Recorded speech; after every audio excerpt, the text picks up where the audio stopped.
and welcome to another booktube video from me, Lauren, from Lauren and the Books. I hope you're all doing very, very well this here Sunday morning. Is it raining? It's supposed to be raining. Have a look outside your window, is it?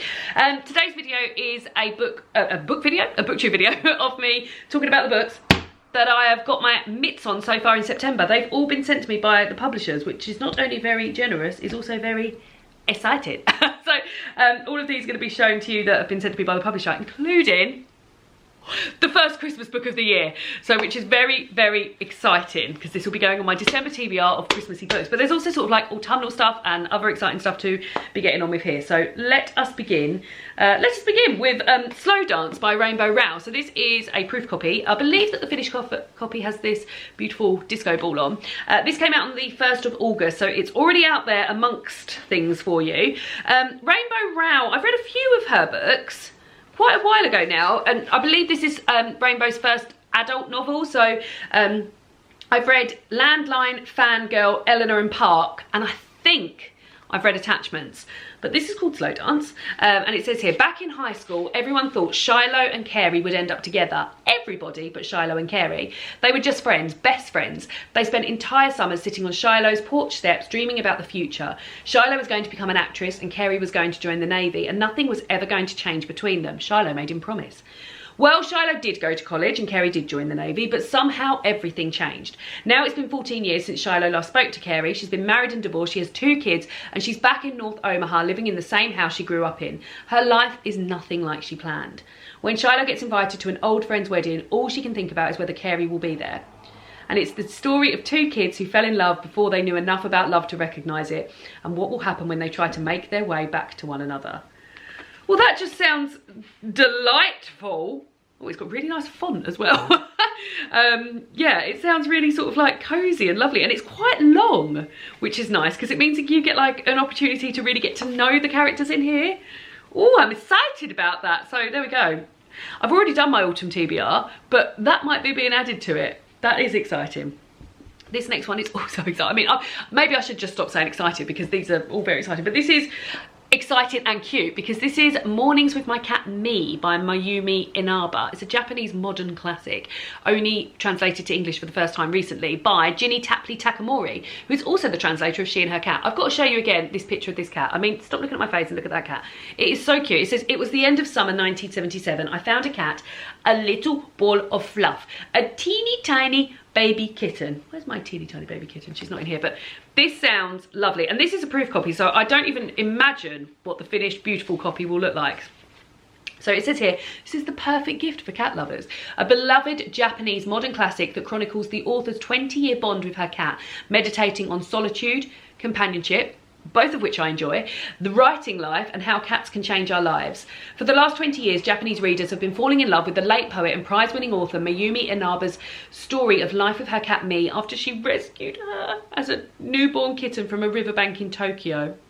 We follow their everyday joys through the seasons, and cats and the seasons. I am going to be into this. As Mayumi develops her career as a writer and finds her feet in life with her small feline always at her side. It sounds delightful, and every single chapter starts with like these little beautiful pictures of a cat, and it's just so cute. I'm trying to find maybe it's not every chapter, it's like every part. Look at that. Just so cute. And then it looks like that they end with poems as well, which is really lovely. She's found an autumn poem. Let me read you this autumn poem. Rattle, rattle, the wind blows. Rattle, rattle, a lonely sound. Autumn comes in through every single hole, making that sound. Is it reaching your ears too? You crane your neck. Your eyes wander, seeking out the winds of long ago. The nuts on the trees in the woods, making you jump when they fall. And, with the leaves, the smell of the earth, I want you to forget we are in a new place now. Rattle, rattle. I pick up the nuts fallen from the trees, thinking of you playing on the floor at night. I pick up more and more. My hands are full. Beech nuts, jolcom acorns, sweet oak acorns. Looking down as I walk along the road and through the park, picking up fresh, sweet-smelling nuts. Then, feeling melancholy, I look at the nuts I've just picked up and throw them into the night current of the Meguro River. I mean, that is beautiful anyway, but that's actually translated. So imagine how beautiful that would have sounded in the actual Japanese. Very excited to read that. And I've just, opposite the page of that poem was a chapter entitled Me Goes Missing. So I really hope they find me again after that, but it's gorgeous and I can't stop looking at it. Really, really lovely. Then I've got 3 books that were sent to me by Canongate, which was very, very lovely. The first one is The Lion's Den by Iris Mwanza, which is a Zambian-American author. It's about rookie lawyer Grace Zulu, who does not give up easily. She's escaped an arranged marriage to put herself through university. Now she's got her first case. Her client is young Wilbus, Bessie Malenga, who's been arrested for offences against nature. Bessie works in a men-only bar, loves to dance and wear dresses and live freely. But in 1990 Zambia, following your own identity can get you beaten, jailed or even worse. Grace is determined to get Bessie out of custody. Then her terrified, bruised client goes missing without a trace. She knows something bad has happened and that someone is trying to cover it up. Along with the most unlikely group of allies, Grace must take on the powerful enemies at the highest level, even risk her own safety to get to the truth, the whole truth. This is a debut, guys, and it's a moving story of prejudice, corruption, injustice, courage and solidarity. It shows that no cause is ever a lost one. That sounds like an absolute page turner. That sounds great. So yes, that one also. And then I've got the memoir of Jordan Stevens. This is Avoidance, Drugs, Heartbreak and Dogs. And the more astute among you might have realised that that's the initials of this are ADHD, because Jordan does have ADHD. So this is a proof copy. Doesn't look as though there's a blurb on it. So how about, this is Jordan. Do you remember him from Rizzle Kicks? Let's get down with the trumpet. Da-da. He's also Jade from Little Mix's boyfriend. So let's have a look at the first page. Or the first. Oh, it's very lyrical. Right, okay, so I'm going to read you the first paragraph, and the first paragraph from the chapter is chapter 1, Wired. I started eating explosives before I could spell my name, devoured bombs before breakfast, picked the wires out of my teeth, looked like I was smiling. You're supposed to explode as a kid, keep the energy moving, communicate that core position. But in this country, you're encouraged to eat fury, lips purse, remain immovable. People wait too long to let their tongues tick, so it becomes rage. I swallowed these bombs and they exploded into my existence as I got older. The clouds formed into self-destruction, addiction, my attention scattered, because I'd left it too long and because of the fights beyond my control.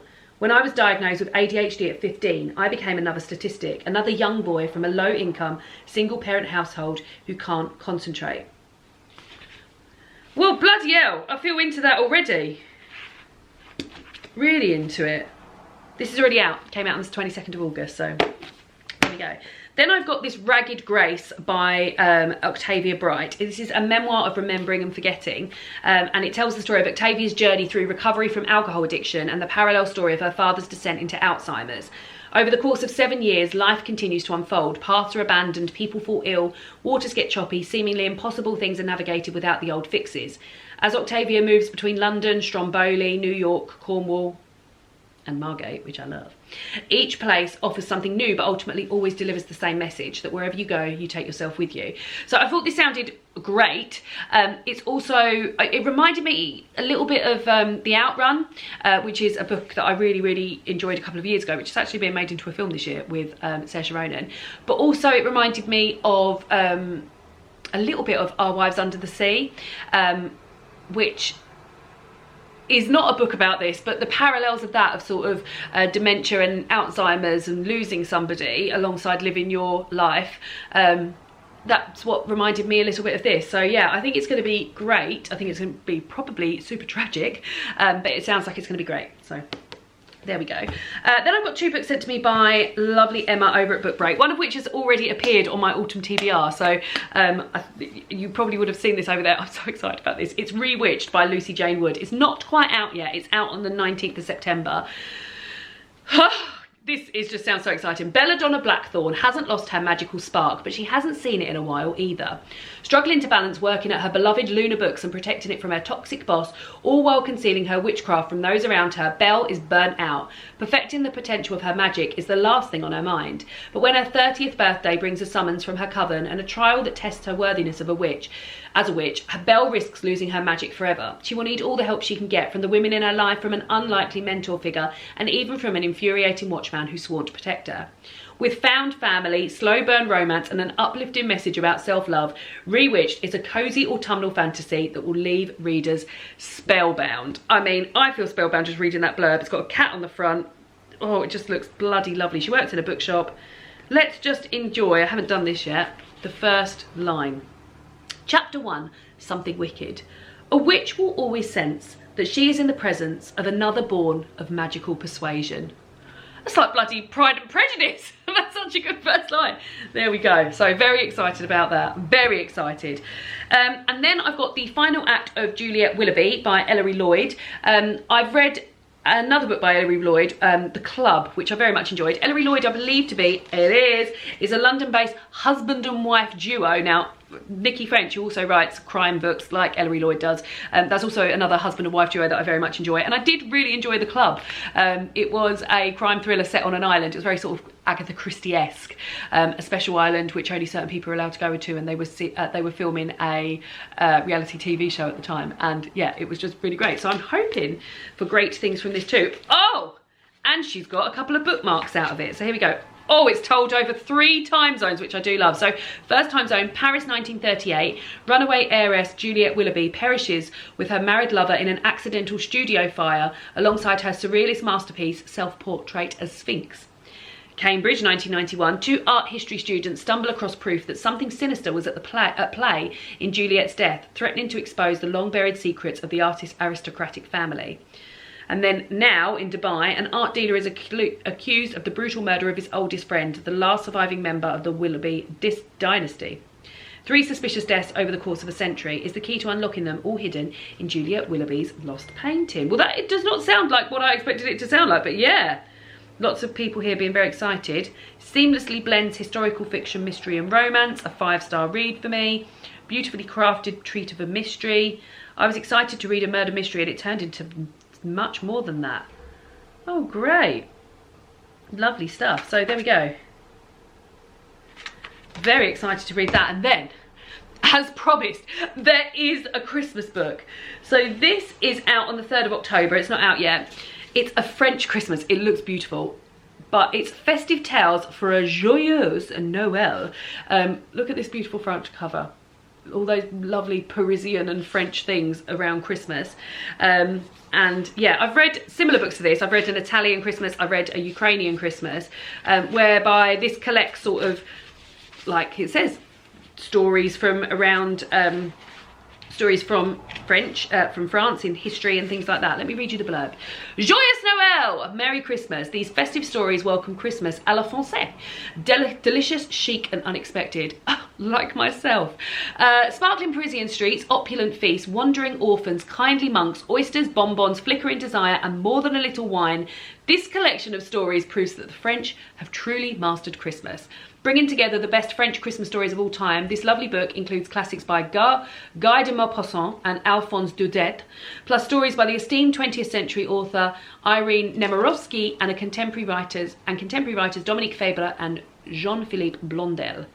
Let these generous, joyous stories transport you and your loved ones into the heart of a very French Christmas. So, I mean, I love Christmas, but I love hearing about other people's Christmases as well. And this is Christmas stories with the names such as St. Anthony and his pig, Christmas in Algiers, The Wooden Shoes of Little Wolf, Christmas at the boarding school, that sounds cozy, A Christmas Supper in the Marais, I Take Supper with My Wife, and The Juggler of Notre Dame. So yes, very excited to get to that. Won't be getting to it until December, obviously, but there we go. So those are the books that the publishers have kindly sent me this month. A few that are coming out, a few that have already come out, maybe a few for your Christmas list. And let me know if any of these sound exciting to you, if you will be getting and reading any of them, and I'll see you all again soon for another BookTube video. Goodbye!